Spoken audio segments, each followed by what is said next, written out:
What is up, Nerds Nation? Welcome to the Effin' Nerds podcast with the most dynamic duo in all of podcasting. I'm Nick Denizio, and sitting across from me is my guy, Martin Moreno. How you doing, man? How we doing? Good, good. How was your weekend? It was solid. It was fun. We hung out all weekend. Yeah, it was fun, though. It was a fun weekend. Yeah, it was a good time. We hung out with our friend Lauren. It was her 30th birthday party. Shout out, Lauren. Happy birthday. Shout out, Lauren. Happy birthday. But it was a good time. Got to see the crew. Yep. Got to see the friends. Had some good times. Had some good beers. But unfortunately, my fantasy football team lost again. Yeah, not good. It's rough. Not it is good. a rough... It's been a rough season, man. It's a rough season, man. Rough season for me, too. Between the Ronies and the injuries, it has been a bad year. And I'm very competitive. I don't like losing. No. And I'm a pretty good fantasy football competitor. Yeah. So to be down, well, you also get like knocked out in the first round. I do. One of our inside jokes amongst our friends is that I'm the Marvin Lewis of the group, or the Andy Dalton, because I've made it to the playoffs like 5 years in a row, and I always get knocked out in the first round. And I was so sure it was going to be different this year, but we'll see. There's still a lot of season left. I tell you what, I have since I joined up in the Tom's River League, I've done pretty solid. Whoa, name dropping. Dude, I gotta shout out Tom's River, man.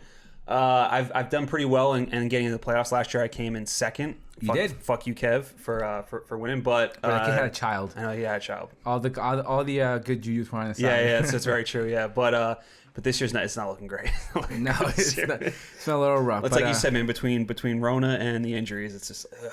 But there's a lot of season left, so I'm hoping to make a late season push. But we'll see. I feel you, man. I feel you. We will see.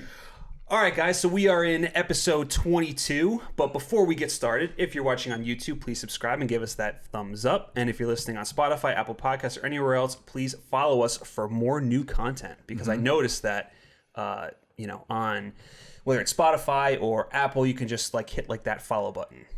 What do you mean? Oh, isn't it subscribe? Well, there's a subscribe, and I think there's also, I think on Spotify, it's a follow button. Spotify is follow. Yeah, Apple Podcasts, I think, is subscribe. Right. Yeah. So follow us on Spotify and subscribe on Apple. And subscribe on YouTube. And subscribe on YouTube, for sure. And follow us on the gram and Twitch and all that good stuff. For sure. So before we actually get into all this awesome news that has dropped, we're going to do some podcasting shout-outs. Everybody shout out!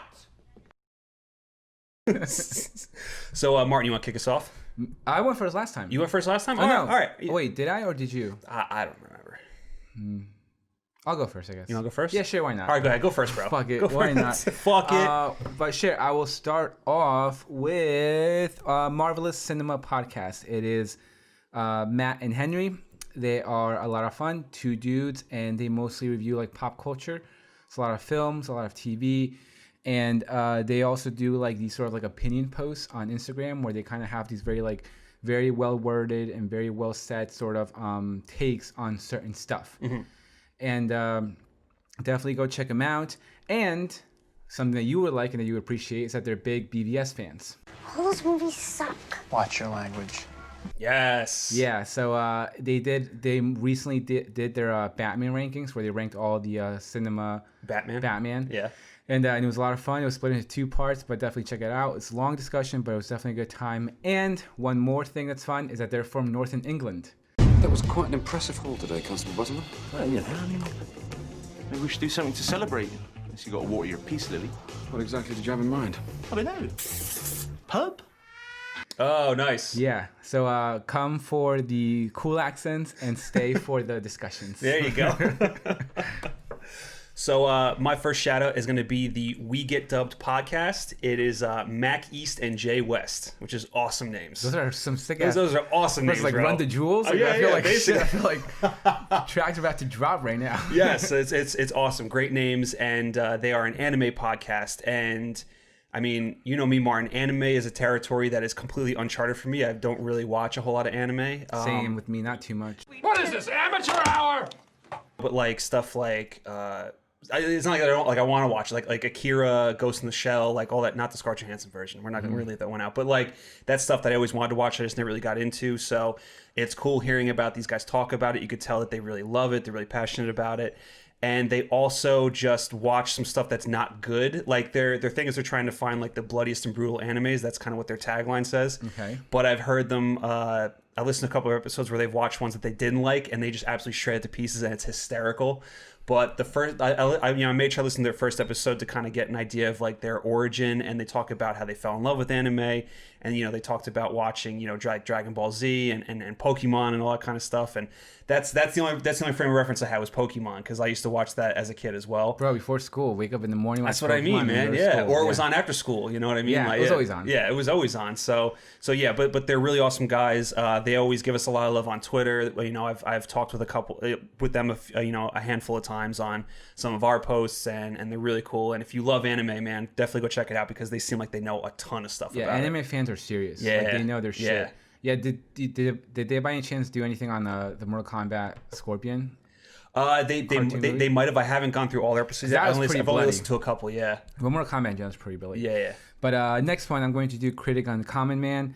Right before this recording, we noticed that they listened to the Devil All the Time review, and they left us a really sweet comment. So thank you for that, first and foremost.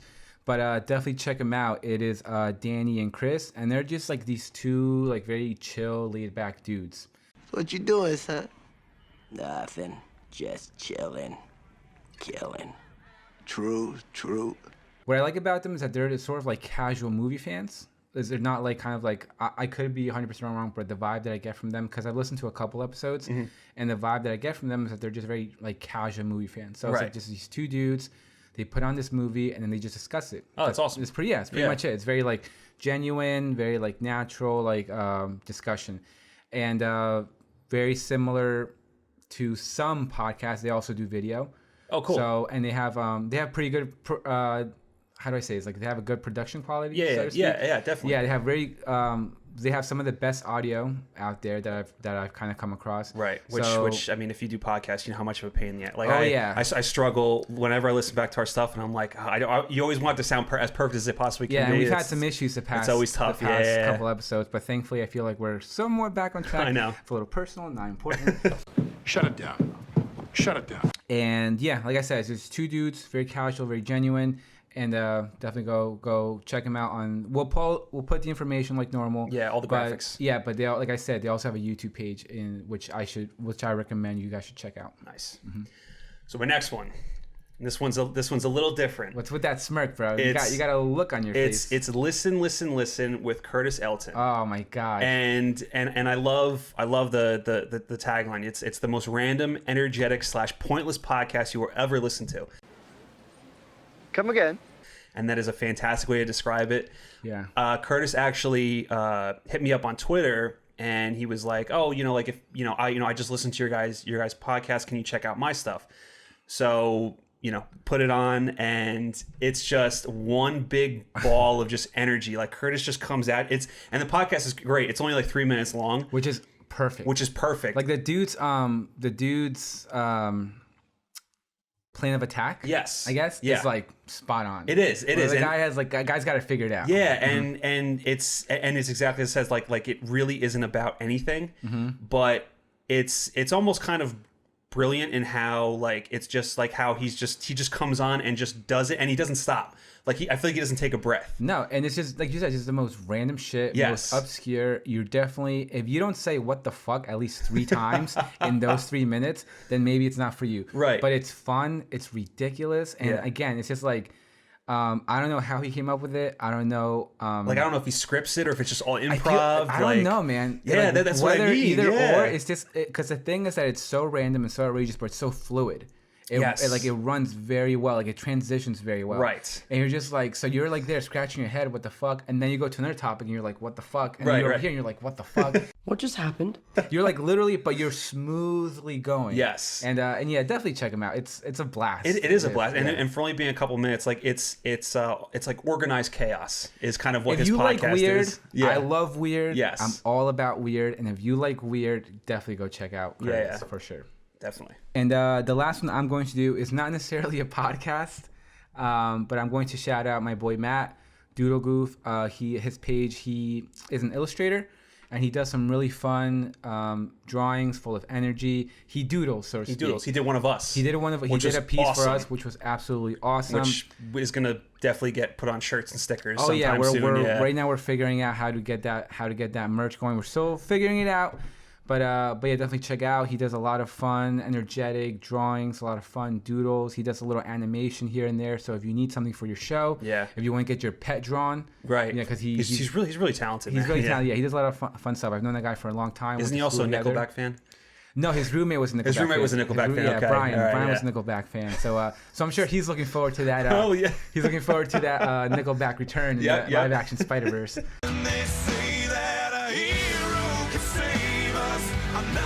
No, shut it down. But yeah, definitely go check him out. And a little side note, he just got married.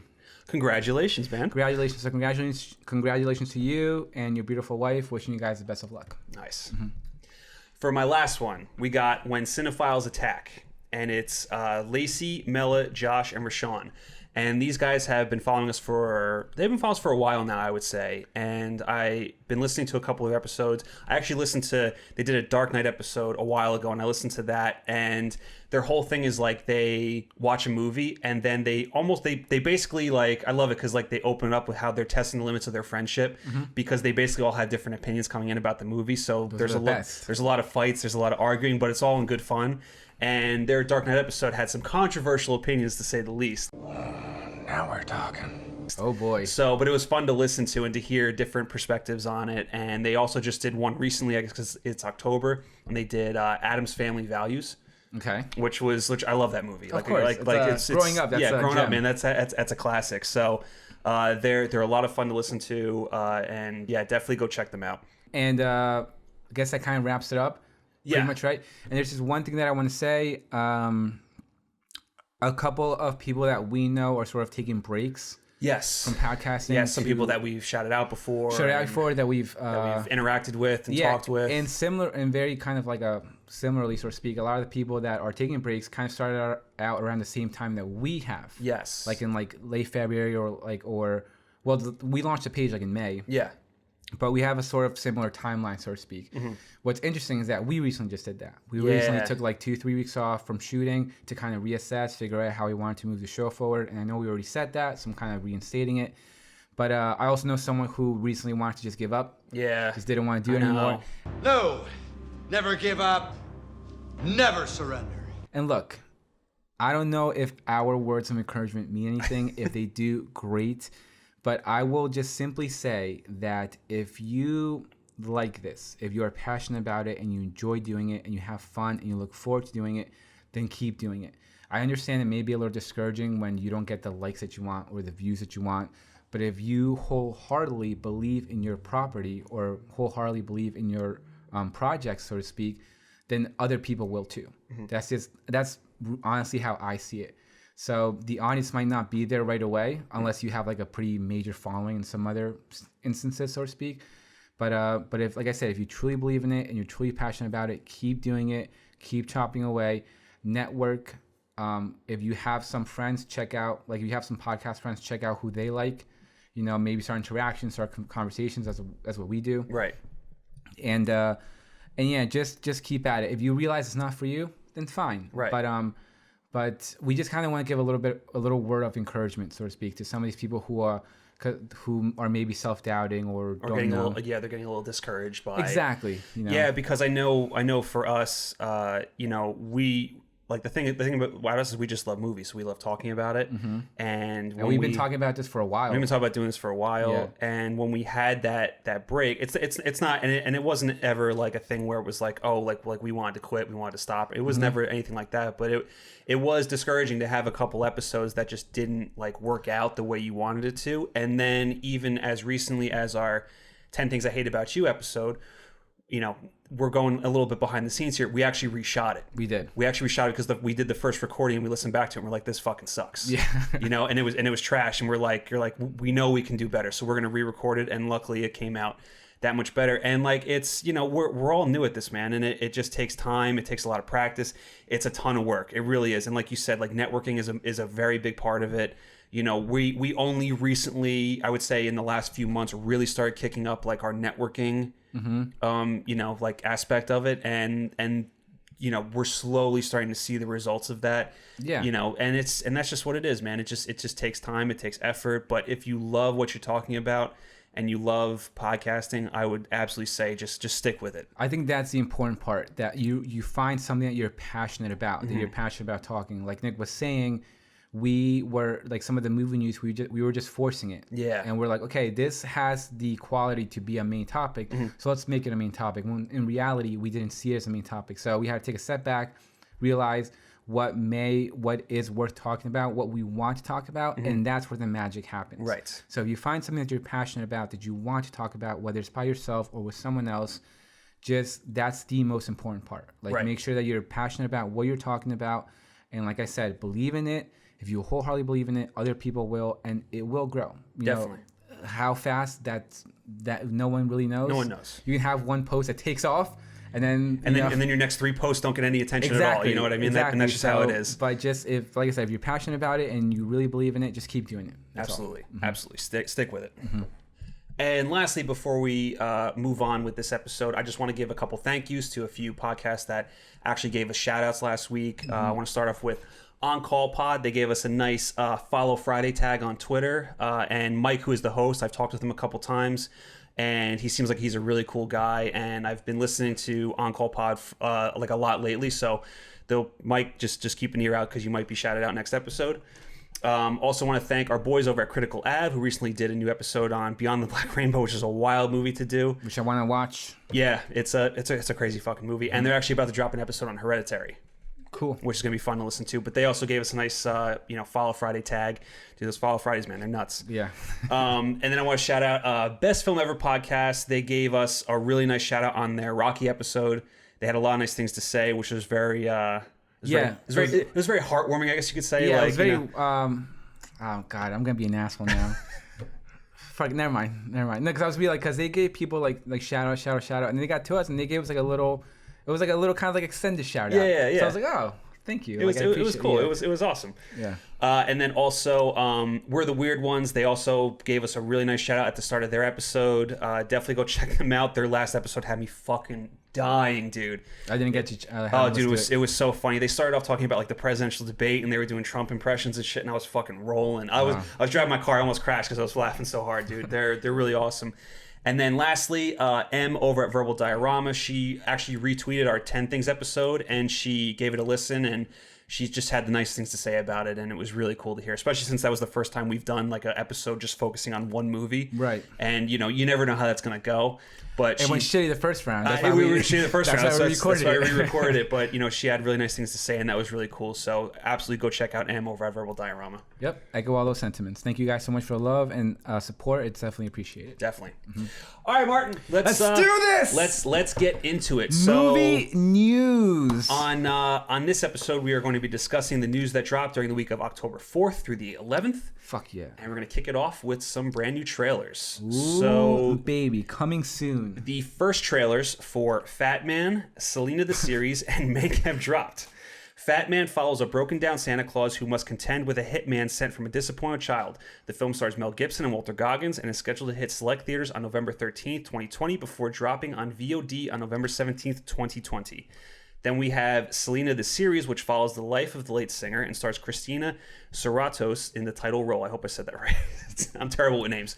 The series is scheduled to hit Netflix on December 4th, 2020. And finally, we have the first teaser for David Fincher's passion project, Mank. Mank, baby. The film stars Gary Oldman, Amanda Seyfried, right? Amanda Seyfried? Yeah, I believe. Right? Yeah, I think the D is silent, like Django. Is the D silent? I believe so. I think it's or Seyfried. I don't fucking know. Fuck it, just keep going. It's fine. And it also stars Charles Dance, and there's also like a lot of other people in the movie as well. But that's awesome. I actually didn't realize Charles Dance was in it. That's really cool. I fucking love Charles Dance. Hell yeah, dude. The film centers on Herman J. Mankiewicz, the Oscar-winning co-writer of Citizen Kane, as he overcomes personal and professional battles to finish the script for Orson Welles' iconic drama. The film is scheduled for a November 2020 limited theatrical release before dropping on Netflix on December 4th, 2020. Boom. So Martin, I think we already know the answer to this question. Which trailer you want to talk about? Mank, baby. Absolutely. I fucking loved this trailer. I loved everything about it. I loved the look. I loved the feel. I loved the sort of callback to old school trailers, to old school cinema. I love the callback to Citizen Kane when he drops. He drops like a cup or a glass. Was it? And he drops a glass. Because he was drunk. I think Mankiewicz has it was like an alcoholic. So right there's away, a part where he's in bed and he just drops it, and I'm like, oh, there it is. Oh, there it is. It was a nice callback to Citizen Kane. But yeah, love that trailer. It was very short, but I cannot wait for this film, man. I mean, David definitely. Fincher off the bat is just someone that we always look forward to, and I'm super excited. And it also confirmed what we all suspected. It's in black and white. Black and white. Which is sick. Which is crazy, because we know how specific Fincher is when it comes to his color palette in his films and cinematography. So the fact that now he's doing something with no color is very interesting to see, and I'm super excited about that. I would agree. And I'm also going to say a bold prediction on this one. I feel like this is the one that's going to get Fincher his Oscar. For best directing? For best directing. Cool. One, because it's just Fincher, and Fincher is just an awesome director, and he's come close so many times to winning an Oscar. And the other being that this is based on what most people in the industry believe to be the best film of all time, Citizen Kane. Yeah. I don't agree with it, but do most people do look at Citizen Kane as being the greatest film ever made.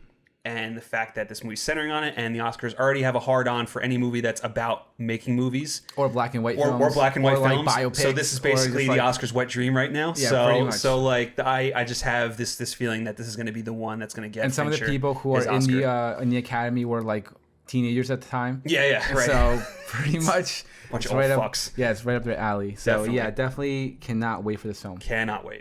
And then before we move on, the last thing, the Fat Man trailer looks ridiculous. Insane. I know some people are still not on the Mel Gibson train, which I understand why, because he's a very controversial person. But trying to like not look at that, the movie just looks nuts. Like it's a crazy concept, and it's one of those ones where I hope it lives up to its concept, because sometimes with these movies they don't quite get what they're going for. You know what I mean? So it just looks like it looks like a blast. It really does. And I really hope it's as fun as the trailer shows off. Yeah, I mean, the thing to me that sticks out is the fact that Walter Goggins is in it. Yes. And Walter Goggins, for the most part, aside from Ant-Man and the Wasp, kind of stays outside the sort of mainstream circle. Yeah. He kind of focuses on smaller projects, but he picks, for the most part, good projects. I would agree, yeah. And not just that, but Danny McBride and David Gordon Green are producing the movie. Oh, I actually didn't know that. Yeah, so you have two people who I really like. So those two, like those names, like have my interest, and I love Mel Gibson. Yeah, I think he's an amazing actor. So to see him do this is crazy. Yeah, and as far as Selena goes, I love Selena. A lot of Selena blasts at our family parties for sure. And I love the movie. It has a very special place in my heart. I do love the movie too. Yeah. Yeah. So and Christina Serratos. Yes. She was also in Walking Dead, so I have a familiarity with her, and I think she's great. Was she in later seasons of The Walking Dead? She, what the fuck's his name? The redhead, who gets killed. Along with Morgan. Yes. Abraham. Yes, Abraham. He was Abraham's like side piece, like very early on. Oh, they came in with Rosa. it was. Oh, okay, gotcha. Yeah. Okay, so it's her. Nice. Very cool. So I have a familiarity with her, and I think she's great, and I love Selena. Anything for Selena. I'm super excited for this, and I'm looking forward to it. Definitely. Mm-hmm. So now we're going to move on to some casting news. The upcoming Resident Evil reboot has revealed their cast with the likes of Kaya Scodelario, Hannah John Kamen, and Robbie Amell leading the charge. You on? And in a much more interesting project, John David Washington has joined Christian Bale, Margot Robbie in David O. Russell's new film, which we absolutely know nothing about. Which, I'm with you. But still, those three names and David O. Russell, I'm fucking. Dude, I was gonna say like as soon as I saw that John David Washington joined the cast, I'm like, I mean, I was already on board, but like now that he's joined it, I'm like, this has to be something awesome. Like it has to be. But for the most part, it's going to be, because in kind of like David Russell traditional fashion, it's probably gonna be like a smaller budget film. Right. You know, very kind of like slow, story driven, so to speak. But what interests me too is the fact that he's got as a cinematographer Chivo. Oh, Emmanuel Lubezki. Yes. Yeah. Who's like... No, that's actually a great point, because he does like grander, larger scale films. So I'm curious what David Russell's cooking up, because nobody knows what the hell this movie's about. Like, that's actually a great point. Plot details. You don't bring in Chivo if you're going to do a smaller film. That's what I mean. So I'm like, what the fuck is he doing? Oh my god. Yeah. Hell yeah. Now I'm actually, because you told me that before. It didn't click. Until just now. So yes, I'm super excited because I was thinking like John David Washington already did a smaller film with Black Klansman. Right. Now he's going to Tessa Waters, do a larger film with Tenet. Cool. And now he's going to go back to like the smaller roots, so to speak. But maybe not. Maybe not. It's actually a great point. Yeah. So, and David Russell hasn't made anything, I think, since like Joy, right? That was like his last film. Which it was like he had like that streak of like a similar sort of tone, because I feel like the last couple movies had like a similar rhythm and feel. Because you had The Fighter, you had American Hustle, and then you had Joy. I would actually say after The Fighter, because The Fighter did have its almost like action moments. But still, it was, what was it? The Fighter, Silver Linings Playbook. Yeah, so I would say from like Silverline Playbook and on. So Right. that, American Hustle, Joy, almost had like, in a way, almost had like a similar feel. All of them did. Of Right. this kind of like slower drama, intimate movie. Right. Well, the reason why I would also say The Fighters because all 4 of those movies kind of dealt with like family drama. Yeah, that's what I meant with like intimate. It's very, yeah. So, but the thing is just that The Fighter has like is a little bit more upbeat, so to speak. Yeah, I would say so. Like the other ones are a little bit slower. And I know some people, including you, think American Hustle is overrated, but I watched it I recently. don't think it's overrated. I just actually, I guess I would say because everyone like goes crazy about Right. that movie. I love and that movie. Just, I really think do. I think it's fine. Yeah. I really do. I think it's fine. But yeah, I guess I see it as a little overrated. Sure, why not? Yeah. And then this Resident Evil casting. I mean, like, I do like the idea that they are going to go back and do a more, I guess, faithful adaptation to the video games. I think they said this one's going to be focusing very heavily on Resident Evil 1 and 2. And they're going to be in, like, I guess, like, the mansion and shit like that. But the cast is... It's like B Squad. It is, you know? and it's like you hear those comments of how they're going back to it, so you get excited. You're like, Yeah. great, cool, let's see what they're gonna do. And then they whip out this cast, and you're like, this just feels like an expensive sci-fi movie. Yes. Not the genre, Right. but the channel. You know, and it's also it's no disrespect to the cast, but No. but just some of the movies that they've done in the past just doesn't really have me hyped. Yeah, it feels like a VOD movie. Yeah, like, seriously exactly. VOD. Yeah, and like you said, no disrespect to them. Like some of them have been attached to big budget projects, to big names like Right. Hannah John Kamen with Ant-Man, Ready Player One. Right.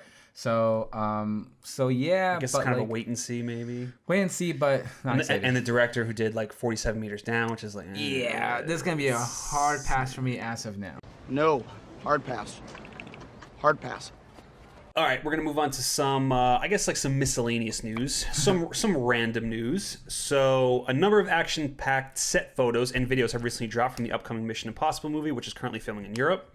Then we have, this was actually just announced, which is really cool. Patty Jenkins and Gal Gadot are teaming back up for a Cleopatra biopic in which Gadot will play the title role. Yep. And then movie delays continue as The Batman has officially been pushed back to March of 2022, and Jurassic World Dominion has been pushed back to June of 2022.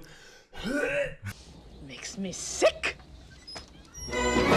And lastly, which I just added this one in. Soul is skipping theaters and going straight to Disney Plus on Christmas Day. Oh, that's right. Yeah. Look at you, Nikki. Bob, Yeah. where the fuck were you on that one? What would you say you do here? Tell him all the time. I don't understand why he's still on payroll, but But Martin, so out of all those topics, Oh, boy. out of all those fucking topics, what do you? Here we go. What do Here you- we go. What do you want to talk all about? right, I'm gonna rapid fire, All right. and then I'm gonna get to the thing I want to talk about. Rapid fire me, Boom. bro. Disney Soul, family friendly, Pixar movie, Christmas time, perfect. Boom, let's fucking do it. Cleopatra, we love Gal Gadot, we love Patty Jenkins. They work really well together. Yep. Teaming back up, let's see what they do outside the DC Wonder Woman umbrella. Uh-huh. Awesome, good for you. Let's do it. Fucking movie delays, bro. Like Peter said in Spider-Man 2, bigger things happening here than me. Bigger things happening here than me and you. I've already made amends with it. With the movie delays, it is what it is. You know how much I love Batman. You know how much I love Jurassic Park. Uh-huh. It sucks, but it is what it is. We'll get it when we get it. Now, what I want to talk about... Wait, because I want to talk about the same thing. Okay, So let me do what you just did. go for it. All right, so Soul is skipping theaters and hanging straight to Disney Plus on Christmas Day. Cool, awesome, but it's not going into that premium spot. It's Right. it's going to be for free, which tells me that Mulan fucking tanked.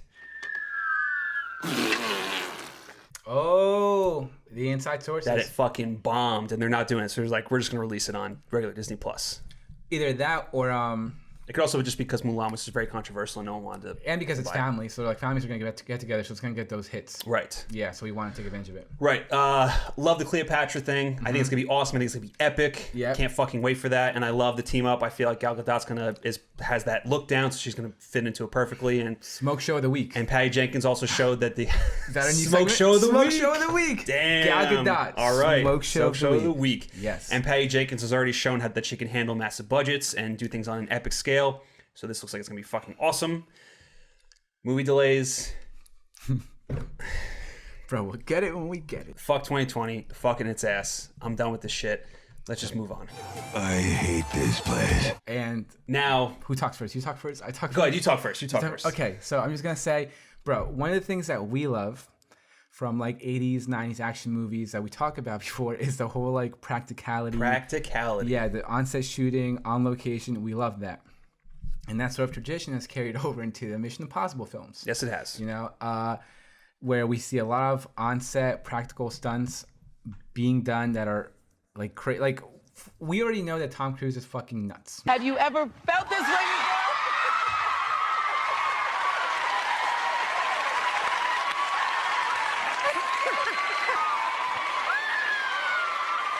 And some of those, and it's caused him some injuries, like the broken ankle from the last movie. Yep. But we already seen some crazy shit on the set. Like the bike stunt, we still don't know the context behind it, whatever. But now we got a new video of Tom Cruise, Christopher McQuarrie, and a lot of like the crew. Yeah, like the crew, exactly. On top of a moving train. Yeah. The train is moving. How fast is it going? Who knows? But it looks like it's going fast enough that if you were to fall off, you're going to seriously hurt yourself. But it's going pretty fast that whoever's driving and recording it is kind of keeping up with them. Yeah, that was the cool thing. It was like a fan video, and they just noticed that this train just had all these people on it, and Tom Cruise was like waving. And they zoomed in on Tom Cruise, and he just started waving at them, and it was the coolest shit. Yeah, but it seems like everyone's for the most part like strapped down, except fucking Christopher McQuarrie. Who's literally just standing there with his hands in his pockets. The guy's just there standing on top of a moving train. We're just standing there. It's going pretty fast, too. It's going pretty fast, but congratulations, bro. You are the jump of the week. You're on a fucking moving train with no support. You want to go to space. You want to blow up bridges. Like, bro. My man gives no fucks. Gives no fucks whatsoever. And respectfully. And remember, I'm saying with all due respect. Hollywood Nut Job. Hollywood Nut Job of the week. I really can't wait to see what they're cooking up. I really can't. Just all this shit that's been coming out on this movie. I'm like, what the fuck are they doing? Yeah, and they released also some photos of him and Haley Atwell driving through, I believe it was Italy. I think so, yeah. Yeah, but we love Haley Atwell, so I cannot wait for this movie. I know, I can't either. Mm-hmm. All right, Mark, let's move into our main topics of the episode, and we're going to kick it off with Green Lantern Corps. Ooh. So this report comes from Variety. HBO Max has given the green light to a series order for the Green Lantern show. Based on DC Comics property, the show was first announced as being in development as of last year. Plot details are still kind of under wraps. We don't really know what the show is, but it's going to depict the adventures of a multiple number of Lanterns, including Guy Gardner, Jessica Cruz, Simon Baz, okay, and Alan Scott. The series will also include favorites such as Sinestro and Kilowog, and it will also introduce new heroes to the ranks of the Green Lantern Corps. HBO Max has ordered 10 one-hour episodes. The series will be co-written and executive produced by Seth Grahame-Smith and Mark Guggenheim, with Grahame-Smith serving as showrunner. Berlanti Productions will produce in association with Warner Brothers Television, where Berlanti is under a rich overall deal. Good for you, Greg. Good for I mean, the guy pretty much launched the Arrowverse. Oh no, yeah, he deserves it. He's a titan in DC. And this is his sort of redeeming, because he produced the Ryan Reynolds Green Lantern movie. Yes. So it's kind of like his comeback. Yeah, he's coming back. Let's see what you can do. Yeah. And totally redeem yourself. But Nicholas. Yes. There's one name that is not attached to this, which is very interesting. Mm-hmm. Do you know what that name is? I do know what that name is. What's that name, bro? Jeff Johns. Check out the big brain on Brad. You're a smart motherfucker. That's right. Yeah, this is very interesting too, because when this show was at one point, Jeff Johns was going to write and direct a Green Lantern movie, and then I feel like it turned into the TV show once HBO Max kind of had its big kickoff. Yeah, and that he was going to jump to that, and his script was going to be moved into that. Yeah, and do all that stuff. And then now. Nothing in sight. Crickets. Which is kind of wild. What's that thing that grows in the desert? The bush? The tumbleweed. Tumbleweed. Tumbleweed, yeah. Tumbleweeds. Maybe we can put a tumbleweed. Yeah, we can put a tumbleweed in there. But yeah, it's interesting, especially since he created Jessica Cruz. Right. Since he created Simon Baz. Right. A lot of the sort of cherished and beloved Green Lantern storylines in the past 15 years are thanks to him. He wrote a lot of great stuff. Right. So yeah, the fact that he's not involved in this is very strange. Obviously, there's a lot of behind-the-scenes drama going on at Warner Brothers, but regardless, I am super excited for this because I love these characters. I think these characters are great and could be very impactful on many different levels. So I'm excited to see what they're going to do with this. Same. The other interesting thing too was that I think people assumed that this was going to be about Hal Jordan and Jon Stewart, and both their names are absent, which tells me that they are saving them for feature films. Unless they bring them in, because if you know your Green Lantern history, Hal Jordan's pretty much the one who kind of comes in as a mentor to Jessica Cruz and kind of helps her and Simon Bass sort of get along, so to speak. It gets like their partnership going. Right. So, but I wonder if this is going to kind of play into the same way that the Gotham PD series is, and the Peacemaker series is going to be, that they're going to serve as extensions of movies. So maybe we're not too far off from a Green Lantern That's film. what I'm thinking, because I just like we stated before, I can't picture all these Green Lanterns being put into production without establishing like the two main ones, right? Two main which is Hal ones. and John. Yeah, like Alan Scott is essentially like almost like the first. I believe. I think I read that he is like the first. Yeah, he came like in the 1940s, and then Hal Jordan came in like the late 1950s. Right. So cool that you're bringing him in, but yeah, I'm with you. It almost feels like these two characters, whether it's either one or the other, are definitely gonna be, I guess, like announced to the world fairly soon. Right. Mm-hmm. And this is a little off topic, and I don't know why I didn't see this before, but because there's been a lot of speculation going around, and when they finally do bring, and I know we're kind of getting a little off topic from the show, but for Hal and John, like who's going to play them? And for Jon Stewart, you always see all these names being thrown around. I don't know why I didn't see this before, but Laz Alonso from The Boys, Mother's Milk. I love you too. Okay.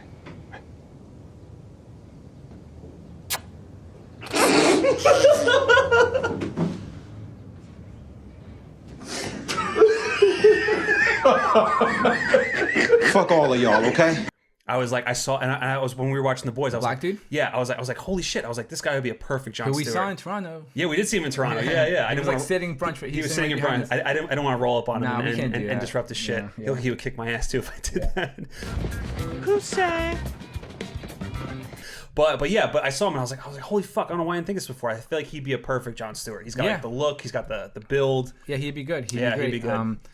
But yeah, I'm excited for these characters. I really am, because I really love these characters. They're like I said, you can pull a lot. Like I feel like these characters can be relatable to a lot of people. Right. So that's what I'm looking forward to the most, of how they kind of how the audience kind of takes them in. Right. And the other thing that I know I keep hinging on Hal and John, but the fact that Sinestro, who is kind of like the most recognizable, I guess, Green Lantern villain, is going to be like the villain in this show.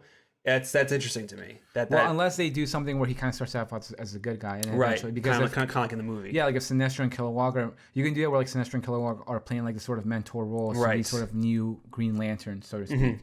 And then from there you can kind of do whatever you want. Like it's like like Sinestro and like Parallax are pretty much like, or like the Red Dawn, I believe, like Atrocitus. It's like the Red Green Lanterns, or like a super villain group, so to speak. So you have like your main baddies in there, but yeah, I'm excited to get casting news, like we were just saying. I know. I mean, you already know my top pick for Jessica Cruz. Isa Gonzalez, my fucking boo. So yeah, I'm looking forward to getting more news from this. Yeah, same. And just one thing that I wanted to say, kind of like I was talking about the whole relatable aspect.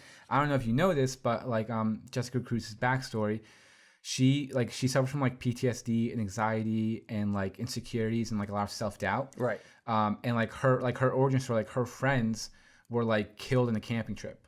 Oh. Like they came across these like criminals, and then like the whole friends were like killed. So she like isolated herself from the world.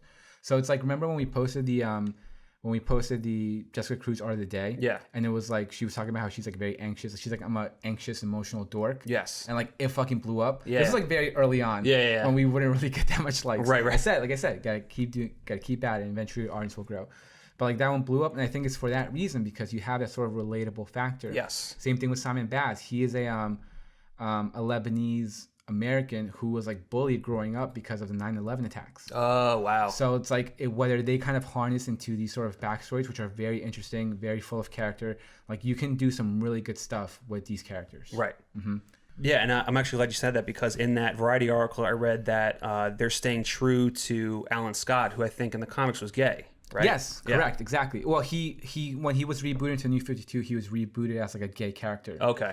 Right. So and again, another thing that kind of people could find relatable, like people can relate to, and fun fact. Yes. Alan Scott was created by Matt Noble and someone else. You know who that someone else is? Who is that someone else? Bill Finger. Oh, so, okay. Yeah, the guy, genius. Bill Finger. Yeah. But awesome. Looking forward to more news. Yeah, definitely. All right, we're going to move on to some Mandalorian Season 2 talk. So the writers for the highly anticipated second season of The Mandalorian have been revealed. Jon Favreau, Dave Filoni, and Rick Famuyiwa. You got it, baby. Did I say it right? I'm pretty sure you got it. Yeah. Yes! Got it. Fucking love that dude anyway. But Oh, yeah, he's a man. they will serve as both writers and directors for the second season, with Favreau penning 5 of the 8 scripts, which is very interesting. Bryce Dallas Howard is also returning to direct, which is really cool. And then the newcomers, we got Robert Rodriguez, Peyton Reed, and Carl Weathers rounding out the directors' roundtable. The Mandalorian Season 2 is scheduled to premiere on Disney Plus on October 30th, 2020. Coming up really soon. Oh, Can't yeah, and wait. I cannot fucking wait.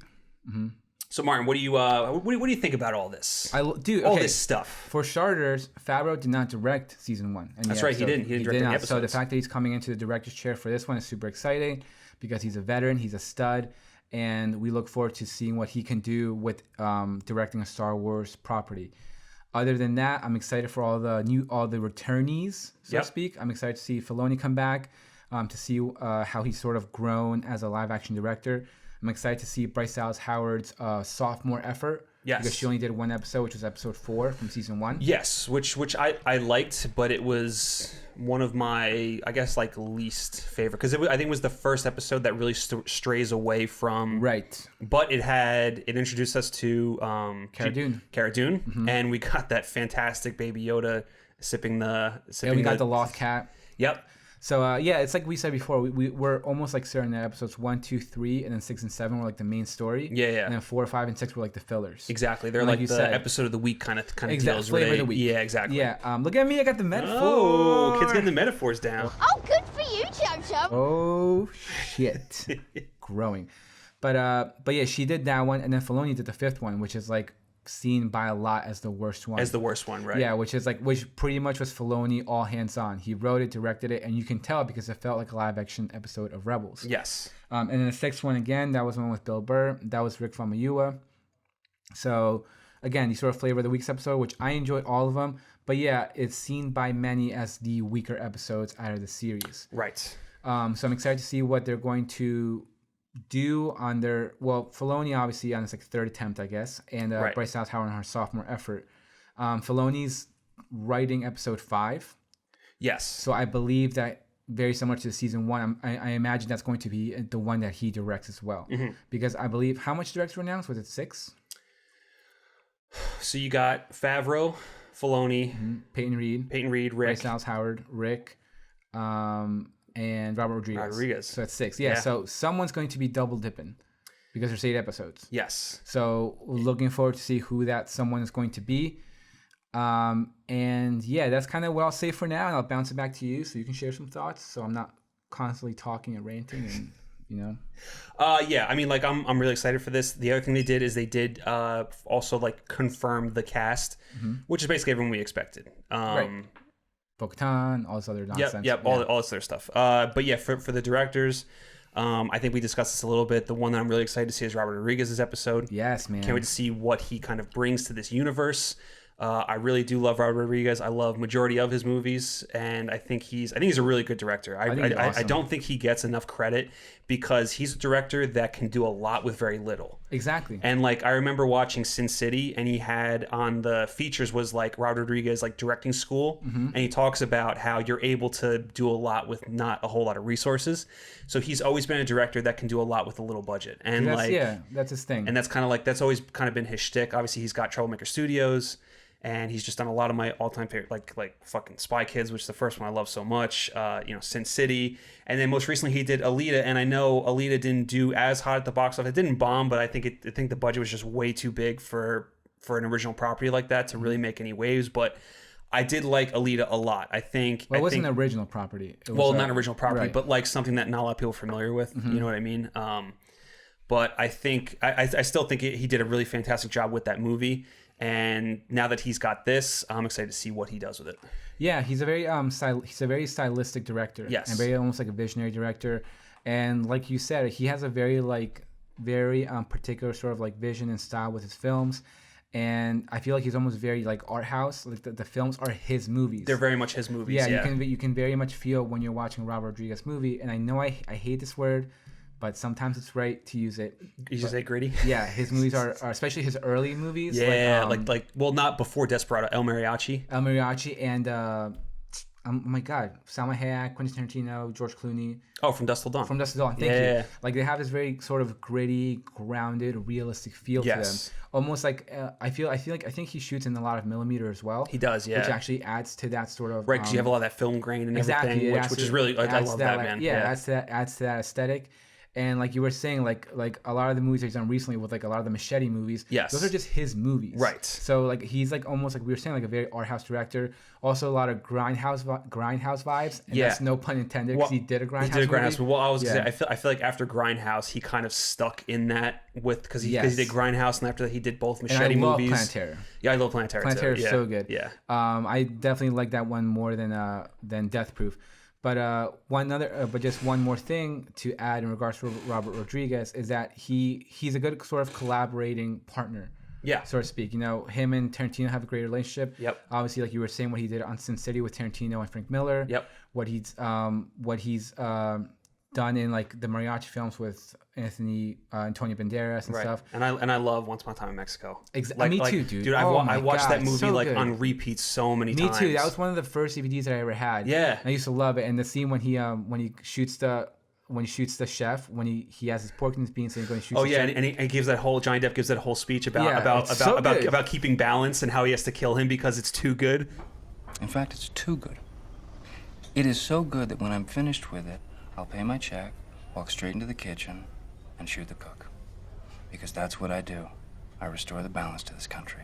I remember when he took off the fake arm. Yes. I was like mind blown. Yeah. Like a little mind. I was like, this is the fucking greatest movie honestly, ever. And that doesn't get enough credit too because Johnny Depp's character in that is so fucking good. Like that's such a well written, like just awesome character, and Johnny Depp plays it with such perfection. But yeah, I got off track a little bit. We can continue. No, but that's just pretty. That just goes to show of I guess in a way, sort of influential director that he was growing up. Yeah, very much so. Other than Robert Rodriguez, is there anyone else you're really interested in seeing? Because like you have Peyton Reed on here, and I'm guessing because he's got the Marvel movies, got a good relationship with Disney, and like I do like the Ant-Man movies, but they are to me like kind of like the lesser of a lot in the MCU. Like I like the first one more than I feel like Ant-Man and Wasp was kind of bland.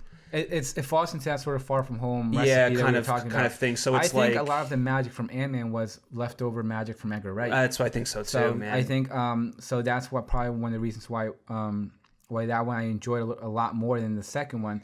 What's that term? Was it subgenres? Subgenre? Yeah, subgenre. Yeah, so Marvel does that obviously with Winter Soldier. That was almost like your political thriller. Yeah, like an espionage kind of thing. Exactly. Guardians of the Galaxy was your space opera, and Ant-Man was your heist film. Was your heist film? Yep. So that introduced something new to the MCU, which was fun. But again, like the second one just followed that sort of like standard Marvel recipe, which again was very vanilla. Yep. Very same formula. Bland. Right. So I'm actually, you mentioned that. That's a good point because I'm hoping that he goes into this. Yeah. And he working with all these great collaborators and all these great like creative minds. Yeah. Kind of sort of sparks his creative mojo that he can now bring into Ant-Man 3. Same. Because Ant-Man's going to bring Kang.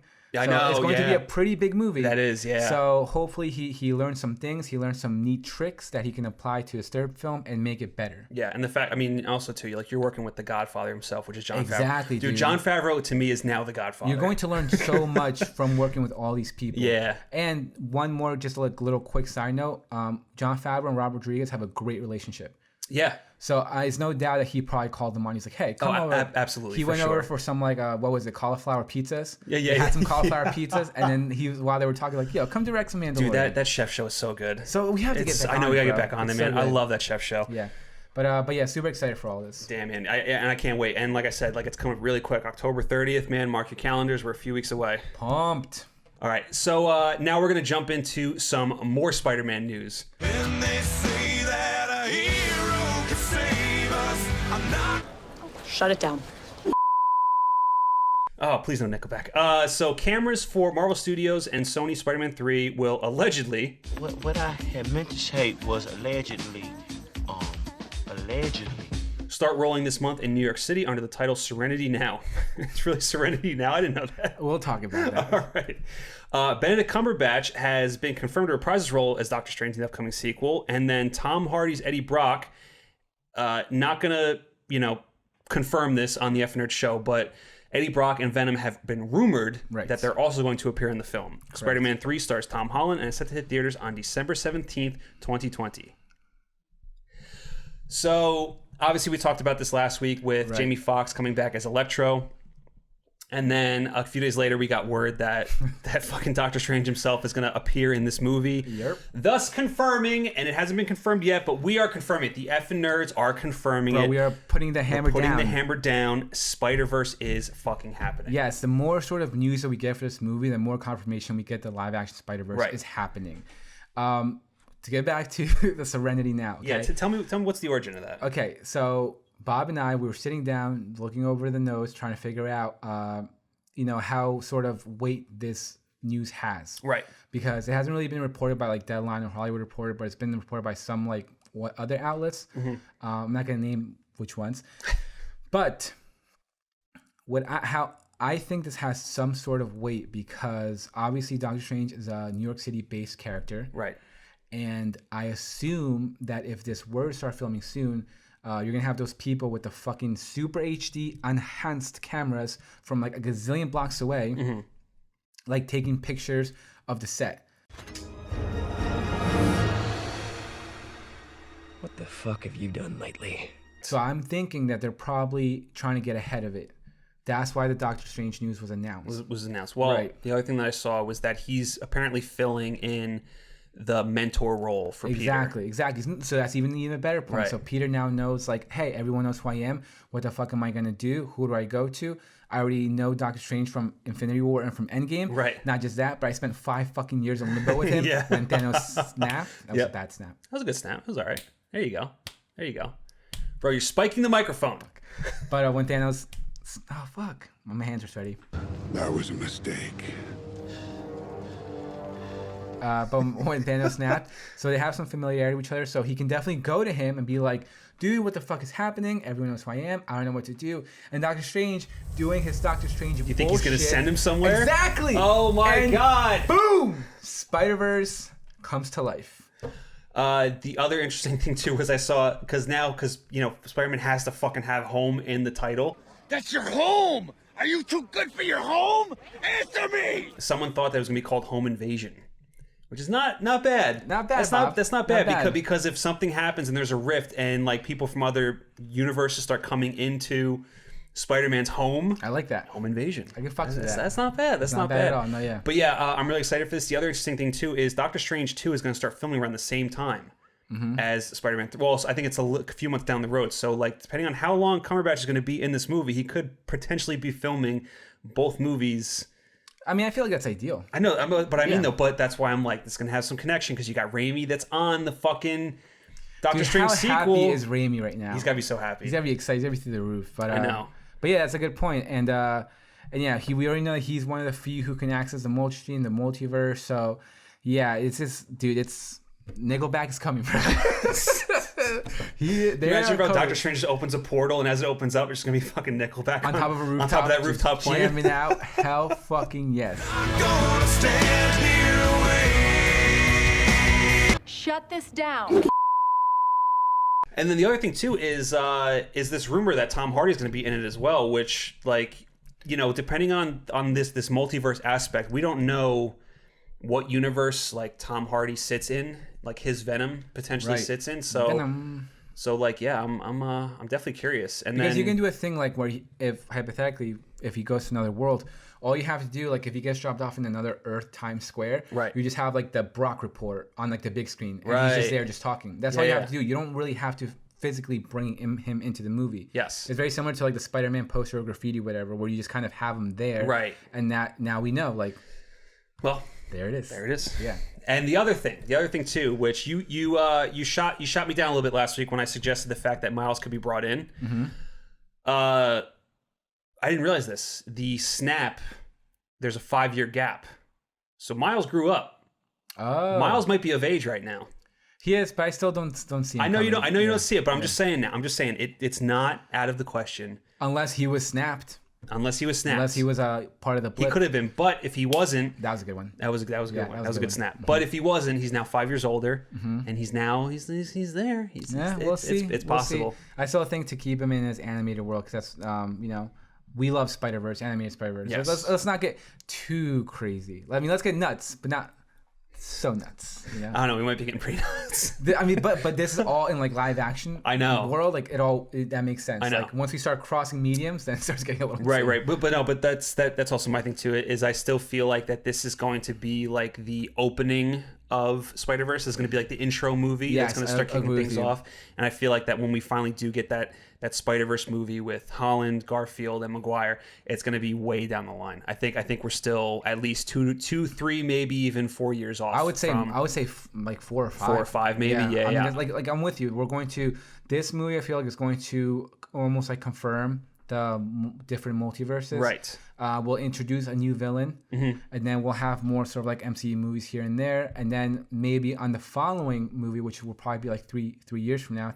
Because you have next one, and then like 2 years from now will be like 3 or 4. Right. Then we'll probably have like a little bit more bone and more meat. Yeah. To work with. Right. But as the years go on and more movies drop, I feel like it's just going to be like hammer. Like we're gonna have more and more references. Yep. More and more Easter eggs. So yeah, this is cool. Marvel's starting to ramp back up, bro. MCU's getting wild, man. They're getting wild. We got WandaVision coming soon, which is going to be fun. We got all these MCU shows coming, and now the movie news is dropping bombs. So I'm excited. Yeah, me too, man. All right, Nerds Nation, that does it for us. Thank you guys for watching. Thank you for listening. Remember to like this video and subscribe to our YouTube page. And remember, you can follow us on Twitter, Instagram, Spotify, Apple Podcasts, and anywhere else where you can see that big, beautiful FN logo. Boom. Martin, anything else you want to add? Anything else you want to say? Nope. Thank you guys for listening. Thank you for tuning in. Thank you for the constant support and love, like we already said. If you like this video, if you're going to watch it on YouTube or if you're going to listen to it, please leave us a nice review. Yep. Please leave us a nice comment. We love to interact. And yeah, scratch my back, we'll scratch yours. Well, Jules, the funny thing about my back is that it's located on my cock. Do I want to add in the super back? We're going to add a super back. All right. It's going to happen. It's going to happen. All right, guys, thanks again, and we'll catch you on the next one.